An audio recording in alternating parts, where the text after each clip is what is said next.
Good evening, everybody. So tonight I'm going to talk about the 5 R's. And again, my name is Nick Flowers. This is my final semester in the program, kind of getting excited.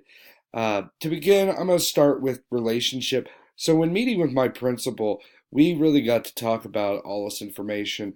And as we got going, we're kind of in the beginning phases, really, of the framework. But to be realistic, there's parts of it we've been doing all along. So at our district, if we look at the first phase or component, which is relationships and staff, the very first thought is collaboration among staff. Our school is broken into two different teams, which we meet 4 days a week. And then we also, that time is guaranteed, it's protected, it's safe, it has designated jobs for us every single week. The only day out of the week we don't meet, we end up meeting with another member of the common core that we have. So myself being a social studies teacher, once a week I meet with the other social studies teacher, allowing us to collaborate and build on our lessons. The other three categories in staff, though, we are definitely not quite in evidence mode yet, as we're not really working on mentorship. Even though we all work together, we're all each other's mentors because we're in a team model. In team models, you don't really have these very specific separations. If you talk about communication with district staff, we are very connected in our buildings. We constantly are having interconnected meetings. We meet together at least once a month as a full staff to go through professional development and all other trainings. Students, I would say, is another one where we're truly no evidence quite yet. We're starting to slowly implement all these new policies. Our principal said, even though, yes, we do get involved with everything, and yes, we have that social emotional connection, and we're constantly tracking everything, by technicality, we are not following the criteria of the new program. When you go to component 3, you're talking about families.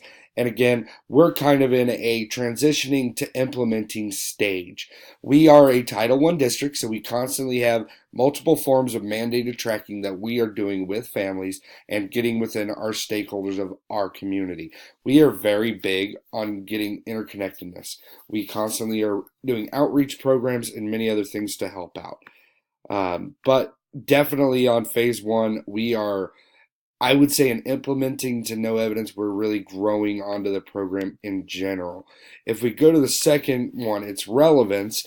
And relevance, again, first you're talking about curriculum. We definitely follow the standards and provide evidence of implementation of the Kansas College Career Readiness Standards. We actually just recently went through all of our lessons and had to describe how they are hitting to which category that they would fall under. This making it so that way our district knows what classes are actually helping towards college career readiness and which classes are needing to be adjusted, so that way we can make them a touch to it. Our professional learning, we're definitely building onto the college career readiness. We're constantly training and getting better and getting more knowledge. So I would say we're in the transitioning stage of the relevance. Response to culture. First off, let's talk about leadership, where they demonstrate the district educator and leader speaks to the district vision. We have a very set vision. Our district is working to build future leaders to be strong students within college and career readiness. And our district just rebuilt our vision and our statement. We reached out to the communities and tried to figure out what is it our communities think that we need. So it's not just something that we have set up. This strategic plan we have is actually built amongst everybody. And our principal is very bought in the fact that it's not just from the top telling the bottom what they're going to do. It was very bottom up. The district allowed the audience to tell the schools what they wanted. Then the schools said what they wanted. Then the district said what they wanted. And then it went to the board and they said what their goals were. So we have all this information and now we're building into it. The next one that they had listed was rigor, and rigor is definitely something we're working towards. We're constantly using Bloom's taxonomy, and we're working to get our levels of depth of knowledge higher. So our school district and our integration and partnership, we're trying to constantly work to improve and make it so that we have the toughest classes we can.